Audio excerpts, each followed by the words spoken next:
Oke, selamat malam. Saya Ibu Eka Briarta, NIM 019.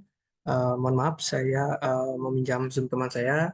Jadi, eh, saya akan mempresentasikan Stupa 4 saya yang terkait dengan perancangan agrowisata em, Penarungan.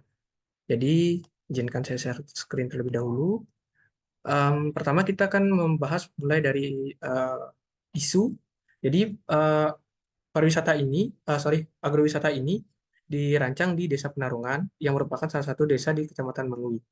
Yang kemudian desa ini cukup luas, yaitu dengan luas 468 hektar. Nah, di Desa Penarungan ini terdapat beberapa objek-objek menarik atau poin-poin yang dapat dilihat pada gambar. Em, jadi terdapat ada yang salah satu yang terkenal adalah Stop Tubing Lazy River, kemudian ada Tukadie Panat, kemudian ada Pancoran Sonas. Nah, dari ini merupakan zonasi terkait di Desa Penarungan.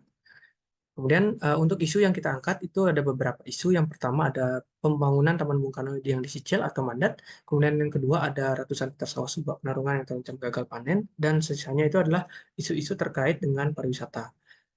Kemudian ini merupakan potensi dan juga permasalahan yang ada di Desa Penarungan. Ada potensi keindahan alam, kerajinan, seni budaya, kuliner. Dan juga terdapat juga permasalahan pada lusan-lusan merah seperti yang dapat dilihat pada layar. Kemudian dari permasalahan, potensi dan juga isu tersebut kita mengambil 5 fungsi utama yang mix use. Kemudian saya sendiri mendapatkan agrowisata dan juga restoran sebagai isu yang saya angkat pada perancangan kali ini. Ini kita lanjut ke bab 2 terkait dengan pendekatan perancangan yang saya gunakan. Saya menggunakan pendekatan integratif dan juga fungsional. Nah, selain kedua pendekatan tersebut, saya juga menggunakan beberapa pendekatan seperti yang dapat dilihat pada slide. Ada struktur, sosial budaya, estetika, kebutuhan, dan lain-lain. Kemudian untuk konsep dasar, pada dasarnya konsep perancangan kali ini berdasarkan potensi alam, budaya, dan juga sumber daya manusia yang ada. Rancangan ini mengusung konsep arsitektur yang diangkat dari kearifan lokal dan juga menjadikan perancangan bangunan ini sebagai salah satu ikon baru di Desa Penarungan.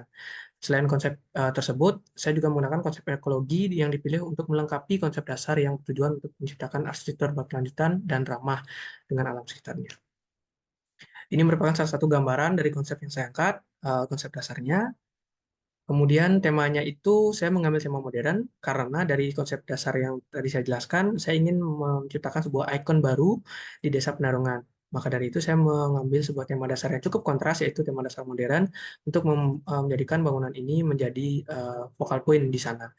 Namun saya tetap menggunakan material lokal di sana untuk mengangkat sisi lokal wisdom atau kearifan lokalnya. Kemudian saya lanjutkan ke fungsi atau program fungsinya. Teman-teman dapat lihat ada 3 program fungsi, ada service, penunjang, dan keutama. Dan kemudian saya membagi 2 pelaku di sini menjadi pengelola dan juga wisatawan. Nah, di pengelola ini terdapat juga beberapa em, tokoh atau aktor-aktornya, ada petani modern, tradisional, manajer, pengelola hasil panen, dan lain-lain. Tentunya ada chef karena saya mengusung eh, fungsi agrowisata dan juga restoran. Kemudian ada wisatawan, saya bagi menjadi 2, ada wisatawan domestik dan juga mancanegara. Dan ini merupakan jenis-jenis kegiatan yang ada di perancangan kali ini. Ada pertanian perkebunan, edukasi, rekreasi, kuliner, dan juga ada ekonomi. Kemudian untuk kebutuhan ruang yang pada perancangan ini, teman-teman dapat lihat pada slide, kebutuhan ruangnya apa saja. Dan ini merupakan kebutuhan ruang dan juga sifat-sifat ruangnya. Kemudian ini merupakan luasan atau besaran ruang, studi besaran ruangnya. Dan selanjutnya adalah alternative site. Ada 3 alternative site. Untuk yang alternative site yang terpilih adalah alternative site 1 dengan luas yang cukup besar. Kemudian kita lanjut ke zoning, bab 4. Ada zoning, teman-teman dapat lihat pada slide. Kemudian ada konsep entrance. Jadi konsepnya ini saya buat terbuka seperti itu. Jadi biar orang dapat melihatnya dari luar dan tidak ada sekat-sekatnya. Ada konsep sirkulasi yang cukup teratur untuk para pengunjung dan juga pengelola. Dan ada konsep masa bangunan yang saya sesuaikan dengan kondisi site di sana. Jadi bangunan itu menyesuaikan dengan kondisi kontur tanahnya. Kemudian ada konsep utilitas site dan juga ada konsep struktur. Dan yang terakhir kita akan lanjutkan ke konsep uh, ke gambar perancangan. Sebentar, saya tunjukkan mulai dari gambar kerjanya dulu. Sebentar. Gambar kerjanya itu ada di, oke, di sini. Oke, ini adalah gambar kerjanya. Kita dapat dilihat ada block plan, kemudian ada set plan. Dan teman-teman juga nanti dapat lihat sendiri uh, satu persatu ini. Kemudian kita lanjutkan juga ke gambar 3D visual.